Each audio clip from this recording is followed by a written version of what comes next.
I think he threw 5 times to the freshman, Marcus Davis, on that drive. Talk about that. Just like him, Marcus Davis, he's a good wide. I trust him and he believed in me. Like he told me on the sideline that he believed in me, and I told him also I believe in him.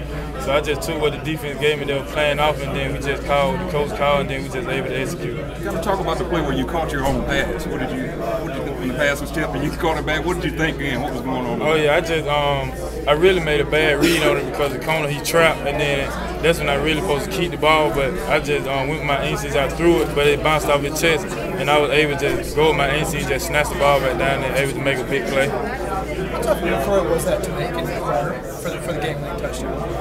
It was a tough throw because like every day at practice I used to throw that pass like far out of bounds. It was too short, but I worked on it more enough, and then it just confidence to make that throw. How many times do you throw it at practice? I give you an estimate, probably like 10 times. 10 times a day? Yes. How many times do you work on that pass where you throw it to the defender, he tips it, you catch it, and then you run? How often do you work on that? Nah, I never worked on that before. I just went with my instincts, just able to make a play with that one. Did you step out of bounds? Do you feel like you did? I don't think I did.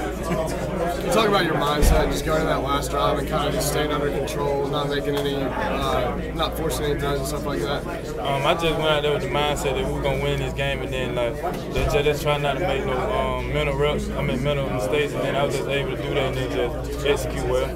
With a few, guys made a couple drops throughout the game, and you had a couple times where they missed up a receiver, could have gotten down on it, but what kind of kept you in it and just kept you in the game knowing and you knew you could get it done then? Just like coach, that's just like overcome adversity. And then coach is like, if we gonna have adversity every night, like every game, every Saturday. So I just took that inconvenience and then just put it behind me. Just told the receiver, don't worry about it, just live the next play.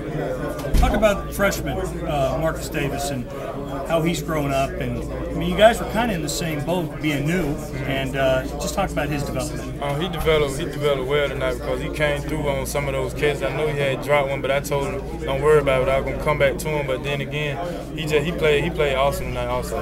Does that surprise you at all that a freshman can come in that situation under 2 minutes to play, 88 yards away from a touchdown? No, sir. It did not surprise me at all because that's something we work on like every day after practice. And then I believed in it just like he believed in me, and then just I was able to throw it to him. He was able to make the catch. Nick, what's the last comeback drive you had? Was that the state championship, the last big comeback drive like this? Oh yeah, that was the last one, but that one bigger than this one right here because it was the first SEC win. Even though the high school one was a championship, but it's not a greater feeling than win the first SEC opener. Nick, talk about how important this is to get a win like this going into a game like next week. It's very important because our confidence is going high, and then just like Coach Miles said, we're going top, we're not going bottom, like going to the bottom. So I just took that, and then it just stuck to me from there. What did you say? Did you say anything to your teammates on the sideline when you're taking the field for that final drive? I told them that we were going to score a touchdown, and then I went down the sideline and told the defense to get us one stop, and then we were going to put them in the end zone, and that's what I came out and did for them. And I'm sure this question's been asked about the pass to CJ, but when you get that play call and it's a play you've worked on so many times, what are you thinking? I was thinking like I had to execute this because I missed it like a lot at practice, but then again, working on it so much, I was just able to be in there confident to make that throw to him. He was able to make a great catch. In practice, how many times do you? I completed like 5 times. 5 out of 10? Yes, sir. 5 out of 10 every day? Yes, sir. Thank you. What was it like in the game when you caught the pass and the whole crowd kind of erupted? What was that feeling like for you? Come again? What was it like when he caught the pass and the whole crowd erupted? What was that feeling like for you? Oh, it was a great feeling because I caught chill bumps. I've never been in an atmosphere this big, and then I was just happy to be in this kind of atmosphere.